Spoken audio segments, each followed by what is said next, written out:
listening to the Joyous Justice Podcast, a weekly show hosted by April Baskin with Tracy Guy Decker.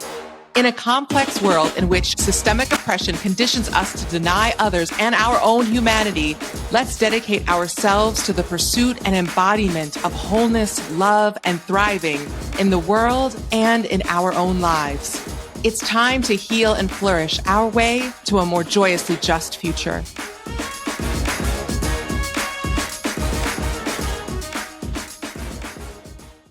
Hi, friend. In recent days and years, as political analysis has continued to evolve in the direction of collective liberation, as movements are making a lot of progress, which is why all this blowback and repression and efforts to harm our movements are happening, is because our work, our movement work, is working. And in the midst of all of this, as collective consciousness has continued to advance and evolve, certain wonderful concepts are getting a bad rap. And one of them is resilience. And so I just want to take a few minutes with you today to reclaim resilience. Side note, I would also love to do similar work around self-care, around co-creation or law of attraction, various themes that are, or characteristics or practices that are centrally part of the lived human experience that have been a part of humanity for a long time. I want to invite folks, I want to invite you, if you haven't already, to bring in some additional nuance and precision. And are we actually, is it resilience that needs to be attacked? Because from where I sit, resilience is incredibly important. Resilience has made the difference in my family achieving their dreams or not, and my family surviving or not, and me and my loved ones thriving or not thriving. And the thing I want to say is that I don't think there's anything wrong with resilience. What's wrong is the context and that it is placed within and the ways it is leveraged. To what end? To what end, right? So if we look it up on the internet or in a book, a number of dictionaries say that resilience is the capacity to bounce back, right? Which on its face seems pretty neutral and positive. The problem comes when people have been conditioned to, in terms of what the norm or what we are bouncing back to is, and feel a rigidity and disempowerment and a stuckness that bouncing back means bouncing back to an oppressive norm. Right. And so I wanted to give you a bit of a preview of some of the amazing work we're going to do in my free live workshop and that we do in my paid programs around reclaiming a bunch of really fundamental tools and perspectives and practices that are pivotally and critically important to have in our toolkit. But my resilience and my self-care and my law of attraction or co-creation, as I like to think of it, ain't the same as mainstream or capitalistic self-care resilience in the context of neo-colonialism, right? For me, part of why I decided to shift the name of my free live workshop and also shift some of the content of it in the coming week to be framed around redefining resilience is because I want to invite you to redefine resilience. And the thing is that I'm not actually going to be redefining resilience itself. What we will be redefining is what resilience is in service of.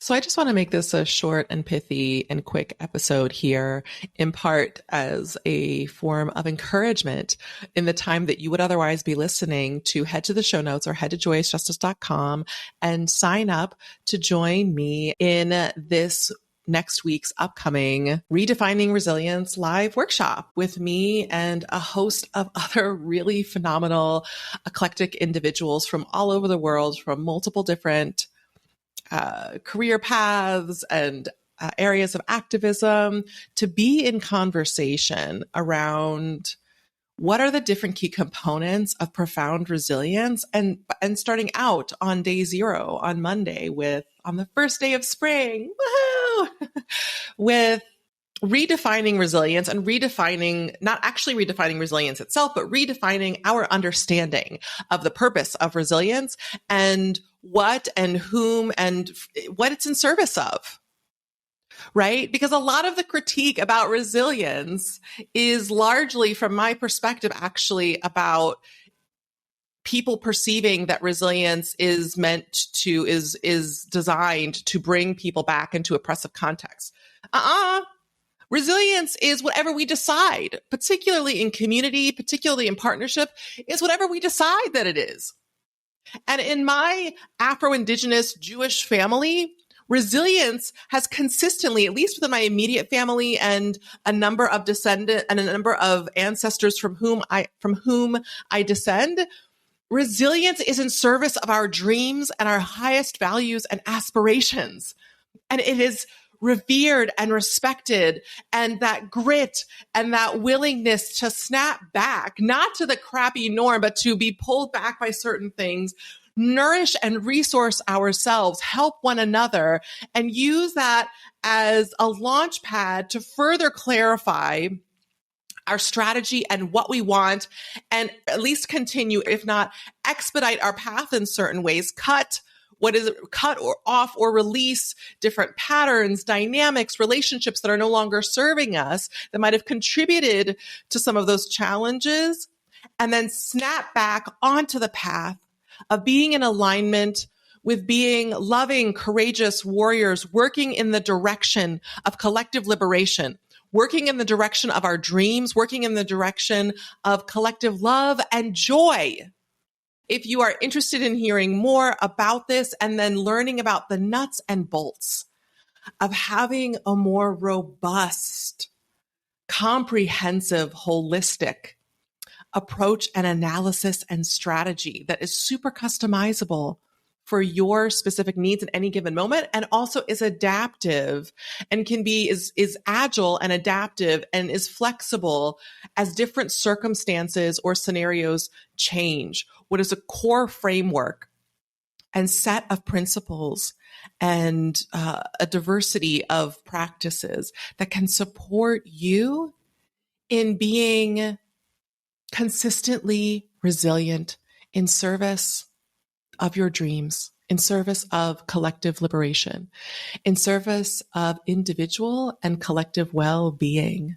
That's how I understand resilience. So I am team resilience all day, every day, because I come from parents and ancestors who both have learned skills around navigating in the world as it is, and also don't let the oppressor define our purpose in life. Don't let the oppressor define what key words that our ancestors helped to develop over time, to not let them co-opt our understanding of words and concepts and tools that are medicine, that are essential medicine during this time of great flux and shifting and turning.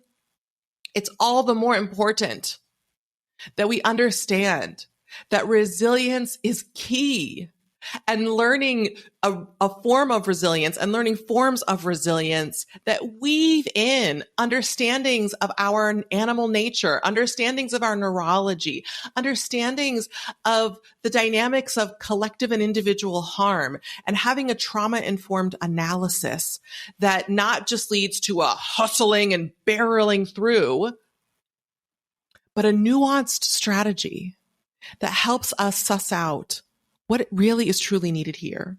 And do I actually need a break in this moment? And looking at the long game and figuring out what are key short-term wins that are leveraged. How do I take time to heal? How do I work in collaboration with other folks? How do I have this whole improv jazz style approach that I am embodying, along with a coalition and a movement of other kindred spirits that is, as I've said a couple times now, in service of what we want, We get to set those terms. And as per usual, a number of us, nearly all of us, have conditioning that contradicts that, but we can take time to heal from that and bolster our internal and shared clarity around these principles and begin moving, like engaging in that healing and begin moving from strength to strength. And part of what enables us to consistently, resiliently move from strength to strength is by weaving in that spirituality, weaving in trauma-informed awareness and healing, weaving in that radical imagination and joy, and starting to feel into the solution and the liberation that we seek and start to embody it now so that it's not some far off thing, but we begin living it now. And that is what we're going to be doing a deep dive in next week in concise little 1 hour, potentially 2 hour for those if some folks want to hang back and ask different questions. And if I have the energy for it, maybe an hour and a half, an extra half an hour of some Q&A and coaching and additional sharing out and interaction. But officially, an hour each day over the course of 9 days, we'll take off for Shabbat. And we're going to walk through day 0 through day 6 or 7 of moving through what are different key insights and learning together and giving you time to start to let this percolate through and then think about it. And then you'll have an opportunity to also consider, do you want to join an incubator, a playground, a leadership for liberation laboratory, which is what I've considered renaming this program. And that's the banner of all of our offerings. It's kind of the banner title of all of the Joyous Justice offerings at this time, right? And engage in tinkering and experimentation for you around in certain moments. How brave can you be? In certain moments, what are the best ways you can deeply and unapologetically nourish yourself? That's what resilience looks like for me. It is dynamic and brave and alive and aligned with all that we hold most dear about the movement elders and leaders and people in our family who weren't, quote unquote, in the movement officially, but were in the sense that they were champions of love and healing and justice in micro and macro ways. That is resilience. Not some contrived, crappy pressure to be constantly pushed into a corporate mill that doesn't give a crap about us. Nope. Mm-mm. Resilience is aligned with emergent strategy. I want us to have resilience like our elders and like us when we were young, before we got hurt in different ways. That is like dandelions and trees that can navigate droughts and also flourish and bloom in summer times. Right? That there are signs of gorgeous, robust, powerful resilience that is in the service of resilience and well-being and gorgeous poetic interconnectedness all around us. And we get to reclaim that and weave it more deeply into, let it percolate. I love the concept of percolation. Let it weave and percolate through the different facets of our living. So that's it for today, friend. And again, as always, please feel free to be in touch. If this episode resonated, please help spread the word and share these ideas and this love with other folks. And also, please feel free to join us, joyousjustice.com/resilience. Sign up. You will be invited to join me for free for a week of deep nourishment and education. You'll receive a workbook that, yes, has some notes pages, but unlike a lot of different lackluster, mediocre, or just bad workbooks I've received in the last couple of years, this workbook has valuable content and really well thought out reflection questions that will complement and support your journey over this week and a half-ish experience together. So I invite you to join. Also, all of the sessions will be recorded. Part of why it's also long is to really give people a mini quick digestible deep dive into the profound and transformative content that I teach in my longer term containers.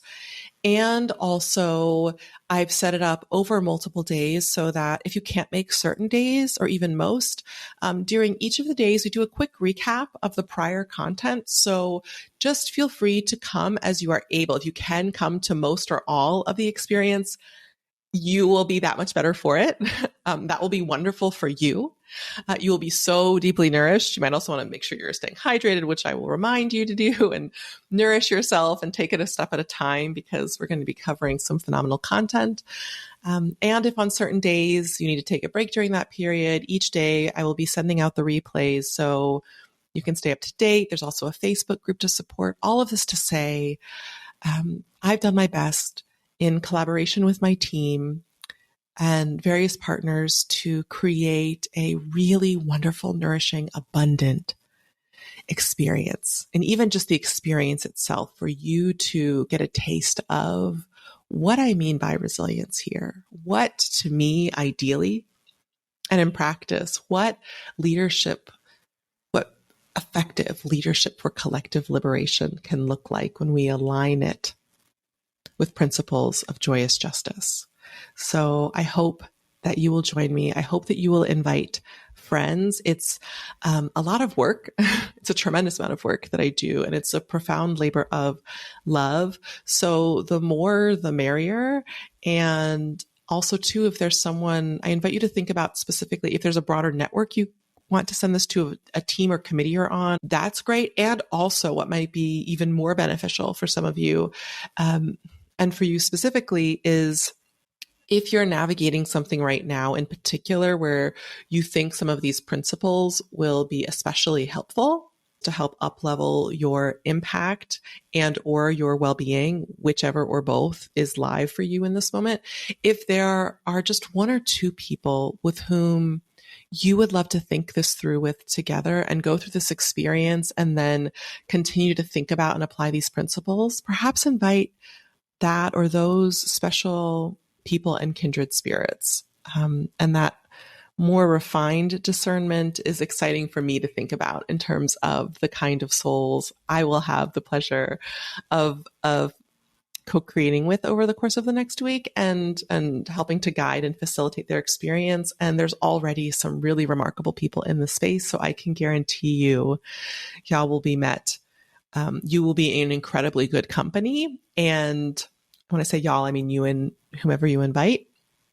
And I've had a few people say in previous workshops that they kept feeling like they were getting lucky when they were in paired or breakout groups. And then they started noticing like, oh no, like everybody in the space is just incredibly thoughtful and wonderful. And it's really true. So hopefully you will join us. And my kavanah, my wish, my prayer for you is that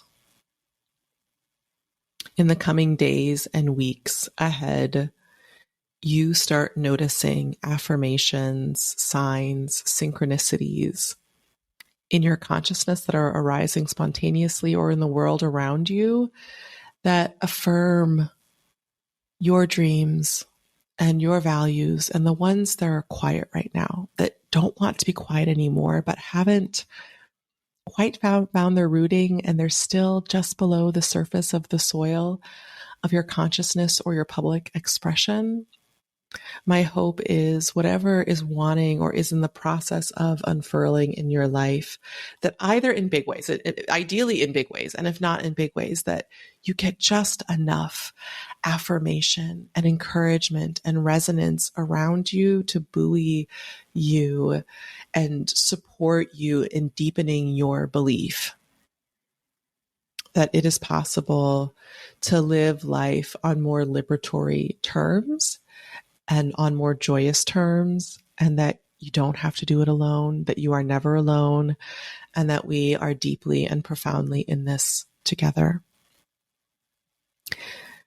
Kenya Hiratzon, may this be the divine's will, and wishing you much love in the meantime. Bye for now. Thanks for tuning in. To learn more about Joyous Justice LLC, our team, and how you can get involved with our community, check out the info in our show notes. or find us at joyousjustice.com. If you enjoyed this episode, show us some love. Subscribe wherever you're listening. Tell your people. Share what you're learning and how your leadership is evolving.